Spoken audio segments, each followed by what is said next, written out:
بسم الله الرحمن الرحيم. அஸ்ஸலாமு அலைக்கும் வரஹ்மத்துல்லாஹி வபரகாத்துஹு.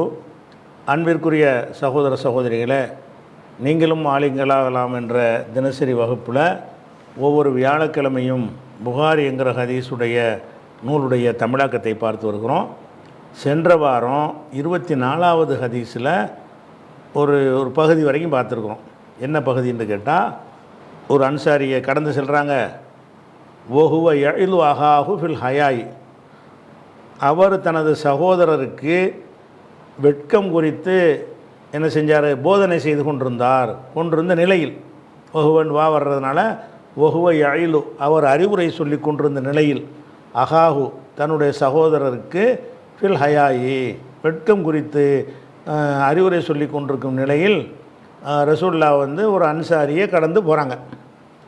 கடந்து போட உடனே இன்னதான் உங்களுக்கு விளங்கிருச்சு, சகோதரருக்கு என்ன செய்கிறாரு, ஏன்டா ரொம்ப கூச்சப்பட்டுட்டு இருக்கு, எதுக்கு எடுத்தாலும் இதை போதை செஞ்சுட்டுருக்கார் போல இருக்குது.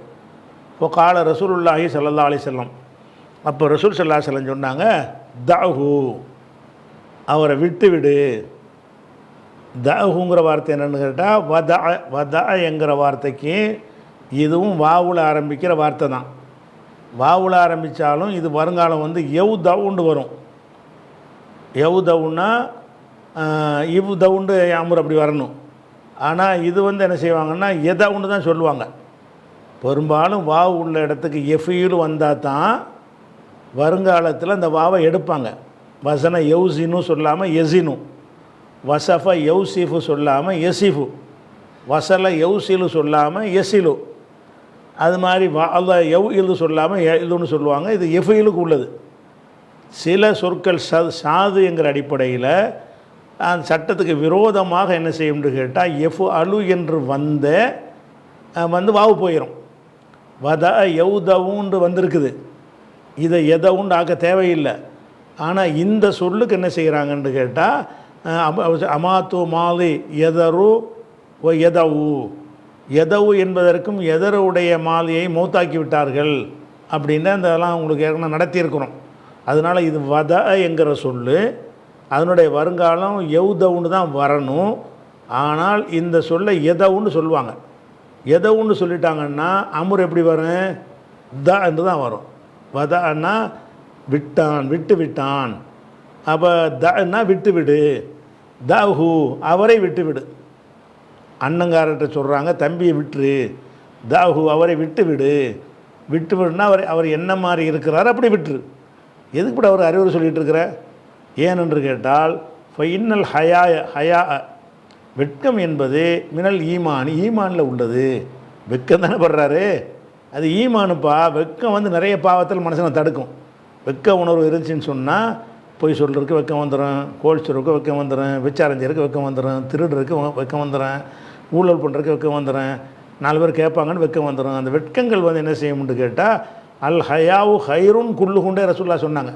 ஹயா என்பது 100% ஹைர், ஹைருன் குல்லுஹு, முற்றிலும் ஹைருன்னும் சொல்லியிருக்கிறாங்க வேறு இடத்துல, இங்கே இல்லை. இங்கே சொன்னது என்னென்னு கேட்டால், ஃபைனல் ஹயா மினல் ஈமான், ஹயா என்பது ஈமானில் உள்ள ஒருத்தங்க ஆணோ பெண்ணோ வெட்கப்பட்டாங்கன்னு சொன்னால், அந்த வெட்க உணர்வுக்கு நம்ம என்ன செய்யக்கூடாது, அறிவுரை சொல்லி வெட்கம்லாம் படாதன்னு சொல்லக்கூடாது. வெட்கப்படுறவன் என்ன செய்வான், ஓரளவுக்கு மற்றவர்கள் நல்லவனாக இருப்பான். அதனால் ஃபைனல் ஹயா மினல் ஈமான், ஹயா என்பது ஈமானில் உள்ளது. அப்போ இதில் இந்த ஹயாவுக்கும் இந்த ரியாவுக்கும் உள்ள வித்தியாசம் வழங்கின்ற. ரியான்னு சொன்னால் பிறருக்காக ஒரு நல்லதை செய்வது, அதுக்கு தடுக்கப்பட்டிருக்கிறது. பிறருக்காக ஒரு கெட்டதை செய்யாமல் இருப்பது, அது தடுக்கப்படலை. அது வெட்கம்ங்கிற அளவுகளில் வச்சு அது பாராட்டப்படுகிறது. சரியா, இதுக்கு எல்லாம் கேள்வி கேட்க மாட்டான். சரி, இதைத்தான் தலைப்பில் கொண்டு வந்தார். பாடத்தில் தலைப்பு என்ன, அல் ஹயாவு மினல் ஈமான், வெட்கம் ஈமானில் ஒரு பகுதின்னு சொன்னார். அதுக்கு உரிய ஹதீஸை கொண்டு போட்டுட்டார். இதே ஹதீஸ் 6118வது ஹதீஸில், இதே புகாரில் 6118வது ஒருக்கவும் இதை பதிவு பண்ணி வச்சுருக்கிறார். அடுத்த பாடம், பாபுன் ஃபயின் தாபு, அவர்கள் தௌபா செய்து திருந்தி, தாப என்றால் திருந்தினான்.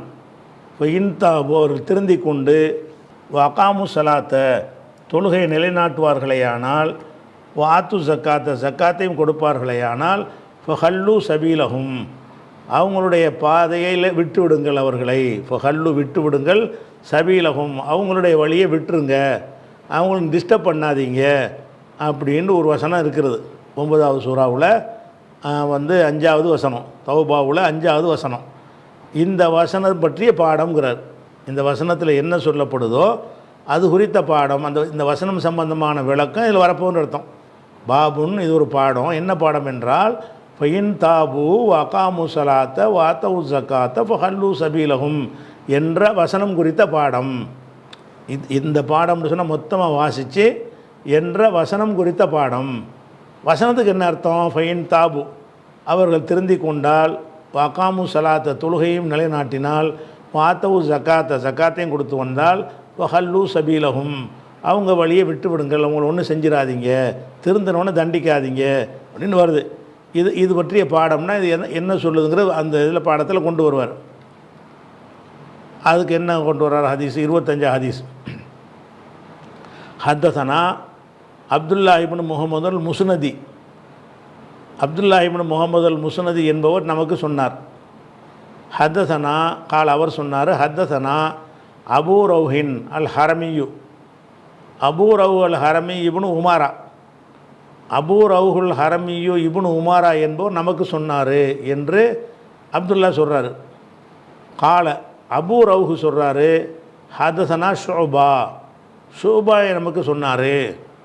அவர் சொல்கிறாரு, அன் வாக்கித் இப்னு முஹம்மதின், வாக்கித் இப்னு முஹம்மது வழியாக ஷுபா அறிவித்தார். கால அந்த வாக்கித் இப்னு முஹம்மது சொல்கிறார், சமீத்து அபி யுஹத்திசு, என் தந்தை அறிவிக்கும் போது நான் செவியுற்றேன். இவருடைய தந்தை யார்? வாக்கித் முகமது தந்தை முகமது.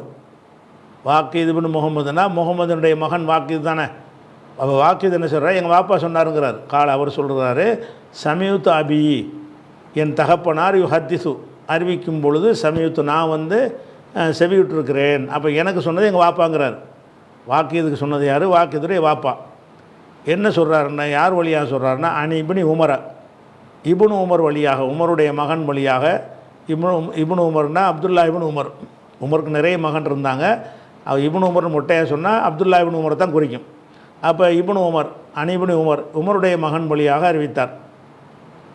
அன்ன ரசூலுல்லாஹ், அவர் என்ன சொல்கிறாரு? அன்ன ரசூலுல்லாஹி ஸல்லல்லாஹு அலைஹி வஸல்லம் கால், ரசூல் ஸல்லல்லாஹு அலைஹி வஸல்லம் சொன்னார்கள், உமிர்த்து, நான் கட்டளையிடப்பட்டிருக்கிறேன், உமிர்த்து நான் உத்தரவிடப்பட்டிருக்கிறேன், அன் உகாத்திலன் நாச, மக்களோடு போரிடுவதற்கு நான் கட்டளையிடப்பட்டிருக்கிறேன்.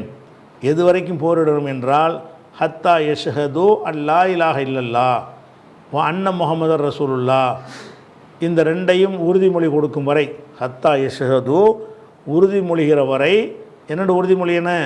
அல்லா இலாஹ இல்லல்லா, வணக்கத்துக்குரியவன் அல்லாஹ்வை தவிர யாரும் இல்லை என்றும், வ அன்ன முஹம்மதன் ரசூலுல்லா, முகமது அல்லாஹ்வுடைய தூதர் என்றும் உறுதி கொடுக்கும் வரை நான் மக்களோடு போர் செய்யும்படி கட்டளையிடப்பட்டிருக்கிறேன்.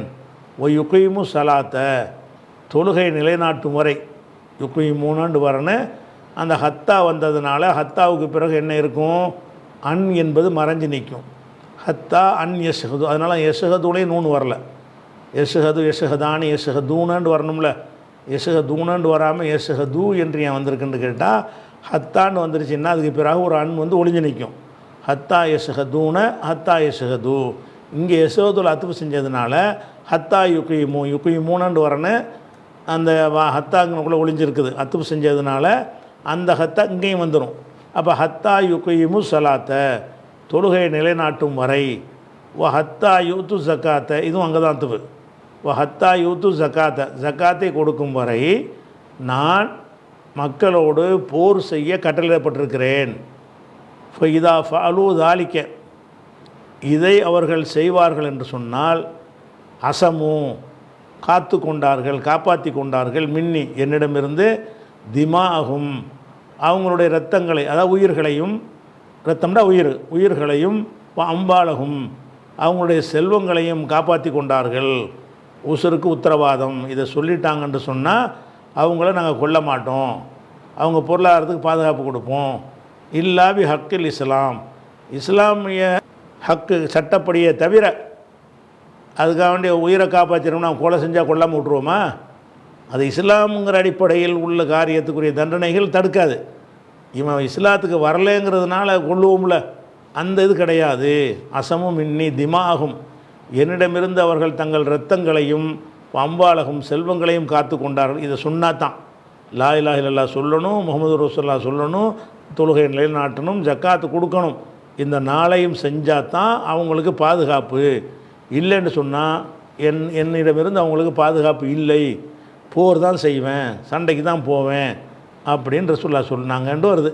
இல்லா பி ஹக்கில் இஸ்லாம், இஸ்லாமிய சட்டப்படியை தவிர அவங்களுடைய சொத்துக்களையும் இரத்தங்களையும் பாதுகாத்து கொண்டார்கள். இஸ்லாமிய சட்டப்படி என்ன, ஒருத்தன் சொத்தை நீ அபகரிச்சிருக்கிற, அப்போ இஸ்லாமிய சட்ட பிரகாரம் அதுக்கு உனக்கு பாதுகாப்பு கிடையாது. நீ ஒருத்தனை கொலை பண்ணிட்ட, இஸ்லாமிய சட்ட பிரகாரம் உனக்கு உயிருக்கு பாதுகாப்பு கிடையாது, ஏன்னா கொலைக்கு கொலை. அப்படி இருந்தாலே தவிர மற்றபடி என்ன செய்ய மாட்டான், நீ இஸ்லாத்தில் இல்லைங்கிற காரணத்துக்காக வேண்டி உனக்கு எந்த இழப்பும் வராது. இதை சொல்லிவிட்டால் ஓ ஹிசாபுகும் அலல்லா, அவங்களுக்கு பாதுகாப்பு நான் கொடுத்தாலும் ஓ ஹிசாபுகும் அலல்லாஹி, அவங்களை பற்றிய விசாரணை அல்லாஹ்விடத்தில் இருக்கிறது. அவங்கள கேட்குறது யார் கையில் இருக்கிறது? அல்லாஹ்விடத்தில் இருக்கிறதுன்னு சொல்லி முடிச்சிடுறாங்க. இந்த ஹதீஸை இது ரொம்ப நம்ம கவனமாக நீங்கள் அறிந்து கொள்ளக்கூடிய ஒரு ஹதீஸ். இந்த ஹதீஸ் என்ன சொல்லுங்கிற எல்லாம் விளங்காமல், இதனுடைய முழு தன்மையை புரிந்து கொள்ளாமல் பயான்கள் எல்லாம் அந்த ஹதீஸை எடுத்து விட்டுறாங்க. அப்போ இந்த ஹதீஸுடைய நேரடி அர்த்தம் என்ன சொல்லுது? ஒருத்தன் லா இலாஹ இல்லல்லாஹ் சொல்லாட்டி அவனை கொல்லுவோன்னு சொல்லுது. ஒருத்தன் இஸ்லாமிய நாட்டில் லா இலாஹ இல்லல்லாஹ் முஹம்மது ரசூலுல்லாஹ்னு அவன் சொல்லணும், தொழுவணும், நோன்பு வைக்கணும். அப்படி இல்லைன்னா உமிர்த்து, நான் கட்டளையிடப்பட்டிருக்கிறேன் அன் உகாத்திலன் நாச, மக்களோடு போர் புரிய, காத்தலன்னா ஆயுதம் எடுத்து யுத்தம் செய்கிறது, போர் புரிய நான் கட்டளையிடப்பட்டிருக்கிறேன். 4 காரியம் செய்கிற வரைக்கும். 4 காரியம் என்ன? ஹத்தா யஷ்ஹது அல்லா இலாஹ இல்லல்லாஹ் வ அன்ன முஹம்மது ரசூலுல்லாஹ் ஓ யுகைமு சலாத்த ஓ யூத்து ஜக்காத்த, இந்த 4 காரியத்தையும் செய்யும் வரை நான் அவங்களோட சண்டை போட கட்டளையிடப்பட்டிருக்கிறேன். ஃபைதா ஃபாலு தாலிக்க, இந்த நாளையும் செய்து விட்டார்களே ஆனால் அசமும் இன்னி, என்னிடமிருந்து காத்து கொண்டார்கள், திமாகும், அவங்களுடைய இரத்தங்களையும் அம்பாலகும் செல்வங்களையும் காத்து கொண்டார்கள். இதை செய்யலைன்னு சொன்னால் உயிருக்கு உத்தரவாதம் கொண்டு விடுவோம், சொத்துக்கள் எல்லாம் பறிச்சுக்கிடுவோன்னு அர்த்தம். அதானே? இதை சொல்லிட்டாங்கன்னா உயிருக்கும் உடைமைக்கும் உத்தரவாதம், சொல்லன்னு சொன்னால் உயிருக்கும் உடைமைக்கும் உத்தரவாதம் இல்லைன்னு அர்த்தம். அப்போ இதை வெளிப்படையாக இந்த ஒரு ஹதீஸை மட்டும் சொன்னீங்கன்னா முஸ்லீம்கள் கட்டாயமாக மதமாற்றம் செய்தார்கள் என்று ஒரு பக்கம் குற்றச்சாட்டை வைக்கிறான். நீங்கள் இந்த அஜர்த்துமாருக்கு போய் இந்த ஹதீஸை எடுத்துகிட்டே செய்கிறது, அந்த ஹதீஸை சொன்னால் இது என்ன சொல்லுதுங்கிற விளக்கத்தோடு மக்களுக்கு இந்த ஒன்றை மட்டும் சொல்லக்கூடாது. இந்த ஹதீஸ் என்ன சொல்லுதுங்கிற விளக்கத்தோடு சொல்லாமல் இதை நீங்கள் சொன்னீங்கன்னா இது என்ன வழங்குவான்? ஓஹோ, இப்போ இஸ்லாமிய நாடுகளில் லா இலாஹ இல்லல்லாஹ் முஹம்மது ரசூல், அந்த இஸ்லாத்தில் ஏற்றுக்கிறாட்டி போட்டு தள்ளிடுவாங்க. முகமது அப்படி தான் செஞ்சார், சொன்னால் தான் உனக்கு பாதுகாப்புன்ட்டார், இல்லாட்டி பாதுகாப்பு இல்லைன்ட்டார். அப்போ முஸ்லீமை தவிர யார் முஸ்லீம் நாட்டில் இருக்க முடியாது, அந்த மாதிரி செஞ்சுருக்கிறாங்க, செய்ய சொல்கிறாரு, கட்டளை இங்கிட்டு வர சொல்கிறாரு முகமது என்றெல்லாம் அவர்கள் இன்றைக்கு விமர்சனம் செய்து கொண்டிருக்கிறார்கள். அவங்க இட்டுக்கட்டி விமர்சனம் செய்யலை, இருக்கிறத வச்சு தான் பண்ணுறாங்க. இருக்குது, அப்படி தான் இருக்குது, அது சரி இருக்குது. அப்போ நம்ம என்ன செய்யணும்னு கேட்டால் இது என்ன சொல்லுது என்பதை என்ன செய்யணும்? முதல்ல நம்ம விளங்கிக்கிறணும். நம்ம விளங்கிக்கிட்டு என்ன செய்யணும்னு கேட்டால் இதில் இந்த மாதிரி இது இப்படி தான் ரசூலுல்லாஹ் நடந்தாங்களான்னு பார்க்கணும். இது அப்படி தனியாக வச்சுட்டு ரசூல் ஸல்லல்லாஹு அலைஹி வஸல்லம் அவர்கள் யாரெல்லாம் இஸ்லாத்தில் ஏற்றுக்கிறலே அவங்களெல்லாம் கொன்று குவித்தார்களா? இதுதான் கட்டளைன்னா செஞ்சுருக்கணும்ல. ரசூலுல்லாஹ் ஒரு விஷயத்தை சொன்னாங்கன்னு சொன்னால் அதை செயல் வடிவப்படுத்தியிருப்பாங்க. எனக்கு அல்லாஹ்ட்ட உத்தரவு வந்துருச்சு, கொன்று குவிக்கிறதுக்கு உத்தரவு, லா இலாஹ இல்லல்லாஹ் சொல்லாட்டி காலி பண்ணுறது, சொன்னால் தான் உத்தரவாதம், இப்படி எனக்கு வந்துருச்சுன்னு சொன்னால் ஒருத்தங்க கூட அங்கே இருந்திருக்கக்கூடாது. இதானே இருக்கணும். இருந்தாங்களா? முதல் அதை பார்த்துட்டு இந்த ஹதீஸுடைய அர்த்தம் என்னன்னு வரணும். இப்போ நாங்கள் காட்டுறதெல்லாம் அது புகாரில் இப்போ நடத்துகிற பாடத்தில் உள்ளதில்லை, மேற்கோளு காட்டக்கூடிய ஹதீஸுகள். பாடத்தில் 20, இது 1386 நிறைய எடுத்து காட்டுறேன். இந்த காட்டக்கூடிய ஹதீஸுகள்லாம் எதுக்குரியது? எடுத்துக்காட்டுக்கு உள்ளது. முதல்ல இந்த பாடத்துக்குரியது 24 போட்டோம். ஆமாம். அப்போ அதில் என்ன வருதுன்னு கேட்டால் 1356 ஹதீஸை எடுத்துக்கிறங்க. புகாரியில் அனஸ் அறிவிக்கிறாங்க, கான குலாமுன் யஹூதியுன், ஒரு யஹூதி இளைஞர், யஹுதுமுன் நபிய, நபிக்கு ஊழியம் செய்பவராக இருந்தார். ரசூல்லா காலத்தில் யஹூதி இளைஞர் ஒருவர் ரசூல்லாவுக்கு ஹிதுமத்து செய்து கொண்டிருந்தார். இப்போ மறில அவர் நோயுற்று விட்டார். ஃபத்தாஹு நபி ஸல்லல்லாஹு அலைஹி வஸல்லம் யஊதுஹு, அவரை நோய் விசாரிக்க ரசூல்லா வந்தார்கள். அவர் வீட்டுக்கே போகிறாங்க. இப்போ காத இந்த ராசிகி, அவருடைய தலைமாட்டில் உட்கார்ந்தார்கள். இப்போ காலலகு, அவருக்கு சொன்னார்கள், அஸ்லீம், ஏன்ப்பா இஸ்லாத்தை ஏற்றுக்கப்பா அப்படின்னு சொல்லி அந்த பையனுக்கு சொல்கிறாங்க. அந்த பையன் என்ன செஞ்சார்னா, இப்போ நல்லற இலா அபிஹி ஓஹோ இந்தஹு, அப்போ அவர் வாப்பா அவங்களுக்குள்ளே இருந்தார். அந்த பையன் வந்து வாப்பாவை பார்க்குறார். இப்போ நல்லற இலா அபிஹி, அது தந்தையை அவர் பார்க்குறார். ஓஹோ இந்தஹு, அந்த தந்தை அவர் பக்கத்தில் இருந்தார். இப்போ காலலகு, அப்போ தந்தை சொன்னார், அத்தி அபுல் காசிம், அபுல் காசிம் சொல்கிறத கேளு. ரசூல்லாவுக்கு பேர் அபுல் காசிம். காசிம்ன்ற முதல் மகன் வந்து காசிம். காசிம் பிறந்த உடனே என்ன செஞ்சாங்க, ஹதிஜா நாயகி வந்து காசிமின் தந்தைன்னு தான் அவங்கள கூப்பிடுவாங்க. அரபுகள் பூராவுமே அபுல் காசிம் தான் கூப்பிடுவாங்க. அத்தி அபுல் காசிம், அபுல் காசிம் கட்டுப்படு, முகமது கட்டுப்படு என்று சொன்னார். அவர் சொல்கிறத கேளுப்பா. இப்போ அஸ்லம, அவர் இஸ்லாத்தை தழுவி கொண்டார் அந்த இளைஞர். இப்போ ஹரஜன் நபி ஸல்லல்லாஹு அலைஹி வஸல்லம் ஓஹோ யகூலு அல்ஹம்துலில்லாஹி அல்லதி அன்கதஹு மினன்னார், நரகத்திலிருந்து இவரை விடுவித்த அல்லாஹ்வுக்கே எல்லா புகழும் என்று சொல்லிக்கொண்டே ரசூலுல்லாஹ் வெளியேறினார்கள் என்று வருது.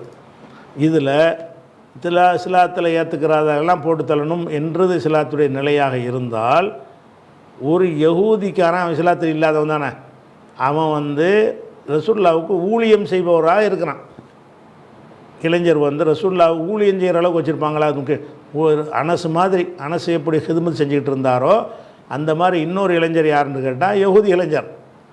அதாவது ரசூலுல்லா வரைக்கும் கிட்ட நெருங்கி போகிறது, வாங்குறது, கொள்வது, வேலை வெட்டி செஞ்சு கொடுக்குறதுக்குன்னு உள்ள ஒரு ஆள். அப்போ ஒரு இளைஞனை வந்து யஹூதி இளைஞனை வந்து ஊழியராக வச்சுருப்பாங்களா? ஊழியர்னு ஹாதிமாக பணியாளராக வச்சுருப்பாங்களா? வச்சுருக்க மாட்டாங்க. அவரை மட்டும் வச்சுக்கல, அவங்க தகப்பனார் உசுரோடு இருந்திருக்கிறாரு. அவர் தான் சொல்கிறார், நீங்கள் இஸ்லாம் தழுவிக்கப்பான்னு சொல்கிறார். அப்போ அந்த ஊரில் வந்து இந்த இளைஞனும் யஹூதியாக இருந்திருக்கிறான். பிறகு இந்த இளைஞன் வந்து சஹாபி ஆகிட்டார். ஏன்னா களிமா சொல்லிட்டார்ல. அப்போ அன்னைக்கு யஹூதியாக இருந்திருக்கார். அதுக்கடுத்து அவங்க தகப்பனாரும் அங்கே யஹூதி தான். அவருக்கு எந்த ஒரு அச்சுறுத்தலும் அங்கே இருக்கவில்லை. அவரை இஸ்லாத்தை ஏற்றுக்கன்னு சொல்லவும் இல்லை. அவராக தான் இருந்தார். அப்போ இதை பார்க்கும் பொழுது இந்த ஹதீஸு படி ரசூலுல்லாஹ் நடக்கலன்னு ஆகுது. எந்த ஹதீஸ் படி? களிமா சொல்லலைன்னா கொன்னுருவேன், அதானே அந்த ஹதீஸ் சொல்லுது. அதன்படி அப்படி இருந்தால் ரசூலுல்லாஹ் நினைஞ்சிருக்கேன்னு இவரை வந்து இந்த யஹூதி இளைஞனை விட்டு கூட வச்சுருக்கக்கூடாது. ஊழியர் அளவு கொண்டு வச்சுருக்கிறாங்க. தகப்பனாரையும் கொண்டு போட்டிருப்பாங்க. அதுவும் செய்யலை. அடுத்து வந்து என்னென்னு கேட்டால், இது புகாரில் 2617வது ஹதீஸில் வருகிறது. என்ன வருதுன்னா, அன்ன யஹூதியத்தன், ஒரு யூத பெண்மணி, அத்தத்தின் நபிய ஸல்லல்லாஹு அலைஹி வஸல்லம் ரசூலுல்லாஹ்விடத்தில் அத்தா வந்திருக்கல, பி வந்ததுனால பி ஷாத்தின் மஸ்மூமத்தின், மஸ்மூமத்துனா சம்முண்டா விஷம், மஸ்மூமத்துனா விஷம் ஊட்டப்பட்டது, ஷாத்துனா ஆடு, பி ஷாத்தின் மஸ்மூமத்தின், விஷம் ஊட்டப்பட்ட ஒரு ஆட்டை கொண்டு வந்தார். அதாவது ஆட்டு இறைச்சியில் விஷத்தை கலந்து அதை சமைச்சு ரசூலுல்லாவுக்கு ஒரு அன்பளிப்பாக அந்த யஹூதி பெண் கொண்டு வர்றாள். அன்ன யஹூதியத்தன், ஒரு யஹூதி பெண், அத்தத்தின் நபிய ஸல்லல்லாஹு அலைஹி வஸல்லம் ரசூலுல்லாவிடத்தில் கொண்டு வந்தால், எதை கொண்டு வந்தால்? பிஷாத்தின் மஸ்மூமத்தின், விஷமூட்டப்பட்ட ஒரு ஆட்டை கொண்டு வந்தால்னா சமைச்சு கமைச்சு கொண்டு வர்றான். இப்போ அக்கல மின்ஹா, அப்புறம் வந்து அதிலிருந்து ரசூலுல்லாவும் சாப்பிட்டார்கள். ஃபஜி அபிஹா, அதனால் ரசூலுல்லாவுக்கு பாதிப்புலாம் கொஞ்சம் ஏற்பட்டுச்சா. ஃபஜி அபிஹா, உடனே அந்த பெண்ணை இழுத்து வந்தார்கள், கொண்டு வரப்பட்டால். ஃபகீல, ரசூலுல்லாட்ட கேட்கப்பட்டது, அலா நக்குத்துலுஹா, இவளை நாங்கள் கொன்றுடலாமா? விஷம் வச்சு உங்களை கொல்றதுக்கு வந்திருக்கிறா, இவரை கொலை பண்ணிடலாமான்னு கேட்கும்போது காலலா, லா என்று வேணான்னு சொல்லிட்டாங்க. ஃபமா ஜில்து ஆரிஃபுஹா ஃபி லஹவாத்தி ரசூலுல்லாஹி ஸல்லல்லாஹு அலைஹி வஸல்லம், அதனுடைய அறிகுறிகளை ரசூலுல்லாவுடைய அந்த வாயில் நான் வந்து செஞ்சேன், நான் பார்த்து கொண்டே இருந்தேன், அந்த விஷத்துடைய அறிகுறி ரொம்ப நாள் இருந்துச்சு அப்படின்னு அறிவிக்கிற ஒரு ஹதீஸ் இருக்குது. அது யார் அறிவிக்கிறா? வந்து அனஸ் அறிவிக்கிறார். அனஸ் தான் இந்த செய்தியை பார்த்ததா சொல்கிறார். இதில் நம்ம மேட்ரு என்னென்னு கேட்டால், முஸ்லீம் அல்லாதவங்களெல்லாம் கொல்லணும், அதுதான் மார்க்கத்துடைய நிலைப்பாடாக இருந்திருந்தால், அதான் இந்த ஹதீஸு மெய்யான ஹதீஸாக இருந்திருந்தால் என்ன செஞ்சுருக்கணும்னு கேட்டால், யகூதின்னு ஒரு பெண்ணை இங்கே இருந்திருக்கக்கூடாது. ஒரு பெண்ணு இருந்திருக்கிறாள், வேறு மதத்துக்கார பெண்ணு இருந்திருக்கிறாள். இருந்தது மாத்திரம் இல்லாமல் ஒரு பொருளை சமைச்சு கொண்டாந்து கொடுக்கும் அளவுக்கு நெருக்கமாக இருந்திருக்கு அந்த சமுதாயம். ரசூலுல்லாஹ் வந்து என்ன செய்கிறாங்க, அந்த இறைச்சி கொண்டு வர்றானே வேற ஆள் கொண்டு வர டவுட்டாக பாருங்கள் என்று சொல்லாத அளவுக்கு அவங்களும் நம்பப்படக்கூடியவர்கள் என்ற அளவில் இருந்திருக்கிறார்கள். அப்போ அந்த விஷத்தை வச்ச பிறகு கூட கொல்லலாமான்னு கேட்டால் மார்க்கப்படி கொல்லணும் இந்த வேலை செஞ்சதுக்கு. ஆனால் சம்மந்தப்பட்டவர் மன்னிச்சிட்டாருன்னா கிடையாது, ரசூலுல்லாஹ் மன்னிச்சிட்டாங்க. அவங்க சம்மந்தப்பட்ட விஷயமா இருக்கிறதுனால கொல்லலைன்றாலும் அந்த அந்த பெண்ணை வந்து ஏன் பொதுவாகவே கொண்டு இருக்கணும்ல, இந்த விஷம் கொடுக்காட்டா கூட லா இலாஹ இல்லல்லாஹ் சொல்லலை, யகூதியாக தான் இருக்கிறா. லா இலாஹ இல்லல்லாஹ் சொல்ல, முஹம்மது ரசூலுல்லாஹ் சொல்ல, தொழுகை நிலைநாட்டில் ஜக்காத்து கொடுக்கல, அவள் கொன்ற வேண்டியதானே? அந்த ஹதீஸை கட்டளையிடப்பட்டிருக்க ரசூலுல்லாஹ்வுக்கு. அப்போ உமிர்தான் முகாத்தில் நாசன்ற அந்த கட்டளை உண்மையான ஹதீஸாக இது இருந்தால், அப்போ என்ன செஞ்சுருக்கேன்னு, இந்த பெண்ணும் அந்த அந்த ஊழியராக இருந்தார் அவர் இருந்திருக்கக்கூடாது. இந்த பெண்ணும் மதீனாவில் வாழ முடியாது, வாழ்ந்திருக்கிறாங்க. அதே மாதிரி வந்து ரசூல் ஸல்லல்லாஹு அலைஹி வஸல்லத்தை பற்றி இன்னொரு செய்தி புகாரில் 2916வது ஹதீஸில் வருகிறது. என்ன வருதுன்ற ஆயிஷா நாயகி அறிவிக்கிறாங்க, ரசூலுல்லாஹ் மௌத்தா போகும் பொழுது தூஃபி ரசூலுல்லாஹி ஸல்லல்லாஹு அலைஹி வஸல்லம் திருஹு மர்ஹூனத்துன், ரசூலுல்லாஹ் மரணித்தார்கள். எந்த நிலையில்? ஒரு திருவுன்னா அந்த கவச உடை என்று சொன்னால் போருக்கு போகும் பொழுது இரும்பு சங்கிலியால் செய்யப்பட்ட ஒரு சட்டை, அதை போட்டுட்டு போனோம்னா வாழ்னால வெட்ட முடியாது, ஈட்டியால் குத்த முடியாது. அதுக்குள்ள கவச ஆடைன்னு சொல்லுவாங்க, உருக்கு சட்டை என்று சொல்வார்கள்.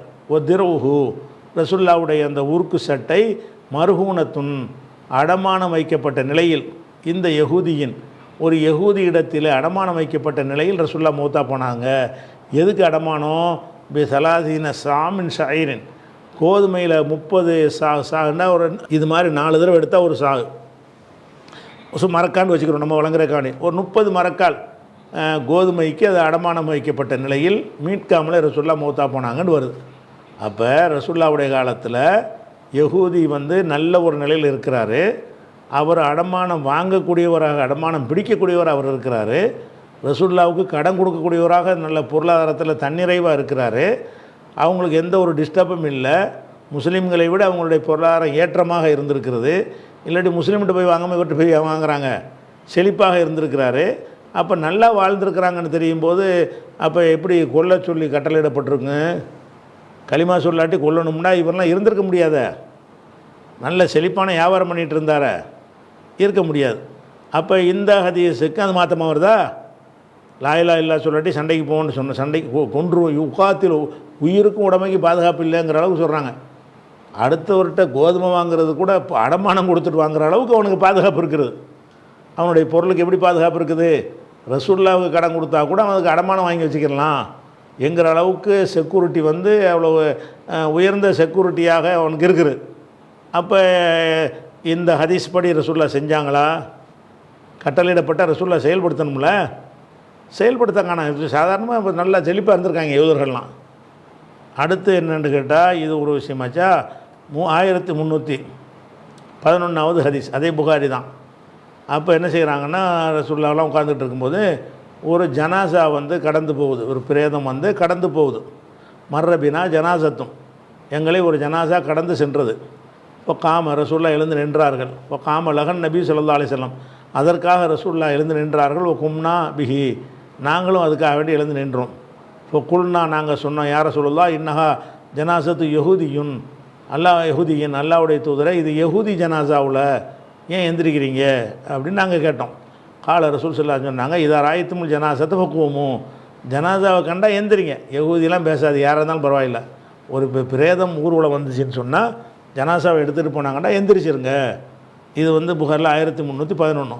அப்போ ஒரு சமுதாயமே இருந்திருக்கிறாங்கன்னு விளங்குது. அங்கன ஒரு வியாபாரி இங்கன ஒரு வியாபாரிங்கிறது இல்லை. இதில் என்ன விளங்குது?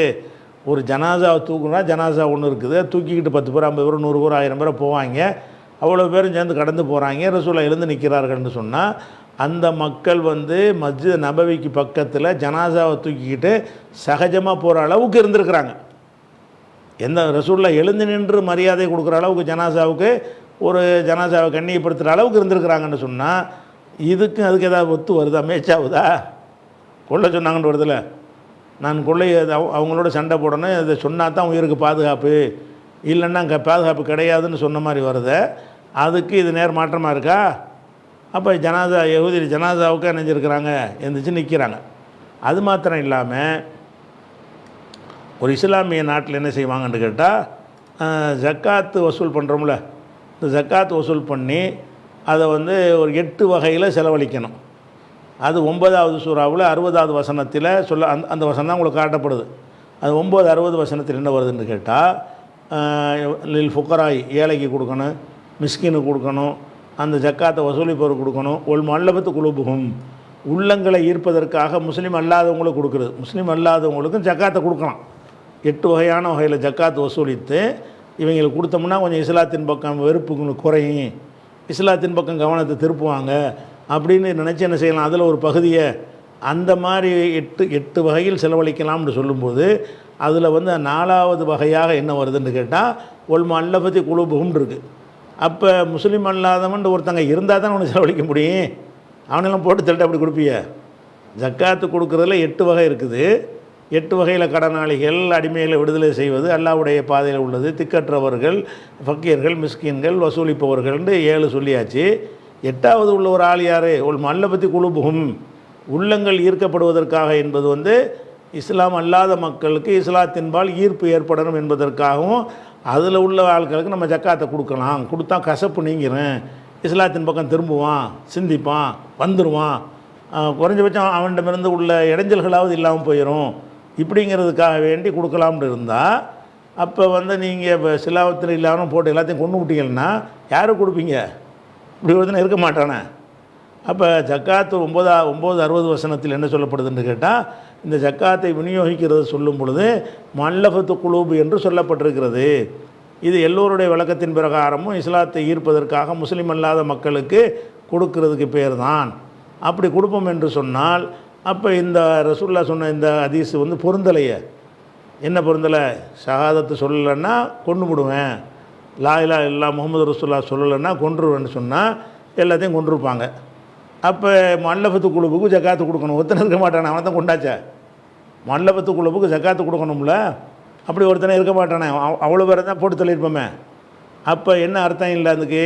அந்த ரசூலுல்லாஹ் சொன்ன அந்த செய்தி, நான் வந்து சண்டையிடுமாறு கட்டளையிடப்பட்டிருக்கிறேன் அப்படிங்கிறது வந்து இந்த ரசூலுல்லாஹ் செயல்படுத்தினதுக்கு மாற்றமாக இருக்குது, ஜக்காத்துடைய சட்டத்துக்கு மாற்றமாக முரணாக இருக்கிறது. அடுத்து என்னென்னு கேட்டால், யகூதிகள் எந்த மாதிரி பிற மதத்துக்காரங்க இருந்தாங்க என்பதற்கு ஒரு ஆதாரம் என்னென்னு கேட்டால், இன்னொரு ஆதாரம் புகாரில் 2417வது ஹதீஸை எடுத்துக்கிறங்க. அந்த ஹதீஸில் என்ன செய்கிறான்னு கேட்டால், அஷ்அஸ் என்பவர் சொல்கிறாரு, எனக்கும் ஒரு யகூதிக்கு மத்தியில் ஒரு சண்டை இருந்துச்சு.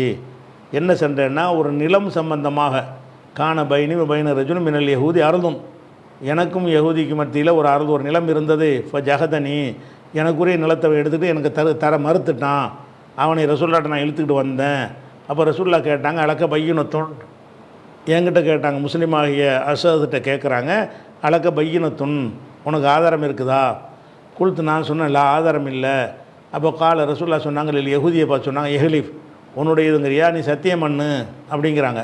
அப்போ இவர் பொண்ணை பதறிட்டு, அல்லாஹ்வுடைய தூர சத்தியம் பண்ணால் பொய் சத்தியம் பண்ணிடுவான், என் சொத்தை எடுத்துகிட்டு போயிடுவான்டவுடனே. சத்தியம் பண்ணுறது அவனுக்கு தான் உரிமை இருக்குது. யார் கையில் பொசிஷன் இருக்கிறதோ, இந்த பொருள் யாருக்குள்ளே சண்டை வருதுன்னு வைங்க, சண்டை வந்துச்சுன்னு சொன்னால் என்னுடைய இது நான் சொல்கிறேன், உன்னுடைய இது நீ சொல்கிற, இது யார் கையில் இருக்குது? அவன் கையில் இருக்குது. அவன் கையில் இருக்கும்போது அவன்கிட்ட ஆதாரம் கேட்க இயலாது, அவங்க கையில் தான் இருக்குது. நான் வந்து என்னுடைய இதுங்கிறதுக்கு நான் தான் ஆதாரம் கொடுக்கணும். உன்னுடைய இது என்னப்பா ஆதாரம்? ஆதாரம்லாம் இல்லை, என்னுடையது தான். உனக்கு என்னப்பா என் கையில் இருக்குதா அது ஆதாரங்கிறான். இப்போ அவன் பக்கம் தானே தூக்கலாக நிற்கிது. கடைசி என்ன செய்வாங்க, அப்போ உன் கையில் இருக்கிறதுனால நீ சத்தியம் பண்ணி நீ எடுத்துக்க, நீ கிளைம் பண்ண ஓடுன்னு வரட்டி விட்ருவாங்க. அப்போ இந்த இடத்துல ஒரு யகூதிக்கே நியாயம் வளர்க்குறாங்க. ஒரு சொத்து யகூதிக்கா முஸ்லீமான்னு சண்டை வருது, யகூதி கைப்பற்றிக்கிறான் இவர் கருத்து பிரகாரம், இவர்கிட்ட ஆதாரம் இல்லை. ரசூலுல்லாஹ் என்ன செஞ்சாங்க, ஆதாரம் இல்லைன்னா அவருக்குரியது தான். ஓ, அவர் என்ன செய்வார், அல்லாஹ் மேலே சத்தியமாக என்னுடைய இதுன்னு சொல்லிட்டு எடுத்துகிட்டு போயிடுவார் அப்படின்றாங்க. அப்போ எந்த அளவில் அவங்க இருந்திருக்காங்கன்னு கேட்டால், எந்த விதமான அச்சுறுத்தலும் இல்லாமல் இஸ்லாத்தை ஏற்றுக்கிறாட்டி கொன்றுவோங்கிற மாதிரி உள்ளவனுக்கு இப்படிலாம் நியாயம் வழங்கிட்டு இருப்பாங்களா? அவனும் நியாயம் வழங்கி முஸ்லீமுக்கு எதிராக வழக்கு கொண்டு வரும்போது கூட அவனுக்கு நியாயம் வழங்கப்பட்டிருக்கு அப்படின்னு சொன்னால் இந்த ஹதீஸு நேராக மோதுதா இல்லையா? எதோட மோதுது? இவ்வளோ ஹதீஸுகளும் நான் இஸ்லாத்தை ஏற்றுக்கிறாட்டி கொன்றுவேன், சண்டை போடுவேன், யுத்தம் செய்வேன் என்று சொல்லக்கூடிய ஹதீஸுக்கு நேர் மாற்றமாக இது அமைந்திருக்கிறது. இன்னும் பல விஷயங்கள் இருக்குது, இது விரிவாக வளர்க்க வேண்டிய விஷயம். அதையெல்லாம் பார்த்துட்டு அப்போ இந்த ஹதீஸுடைய நிலைமை என்ன, இந்த ஹதீஸ் சரியா அல்லது இதுக்கு ஏதாவது விளக்கம் வேறு ஏதாவது இருக்குதான்னு பார்த்துட்டு நம்ம அதுக்கு தகுந்தவாறு தான் மக்கள் மத்தியில் இந்த ஹதீஸை வைக்கணும். இதெல்லாம் என்ன செய்கிற பயான்லாம் போட்டு அடிச்சுட்டு போயிடக்கூடாது. அடித்தா இதெல்லாம் விவரத்தை சொல்லி இந்த அர்த்தத்தில் சொல்லப்படலைன்னு சொல்லணும். இல்லைன்னா இஸ்லாம் வாழால் பரப்பப்பட்டுன்னு சொல்கிறான் பாருங்கள், அவனு சும்மாவெல்லாம் சொல்லலை. நீங்கள் ஒரு சில ஹதீஸுகளை அதுக்குரிய விளக்கத்தோடு இல்லாமல் போட்டு பரப்புனதுனால தான் அவன் சொல்கிறான். அப்போ நம்ம என்ன செய்யணும், அந்த விளக்கத்தை நம்ம தெரிஞ்சு வச்சுக்கிறேன்னு. இது நீங்கள் முஸ்லீம் அல்லாதவரோடு பழகும்போது இது ஒரு கேள்வியை கண்டிப்பாக கேட்பாங்க. வேறு மாதிரி கேள்வி கேட்டால் நீங்கள் லாஜிக்காக சொல்லிட்டு போயிடலாம். ஹதீஸில் இருக்குன்னு கேட்டால் ஹதீஸ்லேருந்து சொல்லணும்ல, அவன் ஹதீஸ்லேருந்து காட்டி கேட்குறான். இப்படி தானே முகமது சொல்லியிருக்கிறாரு, புகாரில் இருக்கேன்னு கேட்பான். அப்போ இது முஸ்லீம் அல்லாதவர்களால் கேட்கப்படுற கேள்வியில் முக்கியமான கேள்வி இது. இந்த கேள்வி கேட்குறாங்க. அதனால் இது குறித்த இன்னும் கூடுதல் விவரங்களை இன்ஷா அல்லாஹ் நம்ம என்ன செய்வோம், அடுத்த வாரத்துக்கு பார்ப்போம்.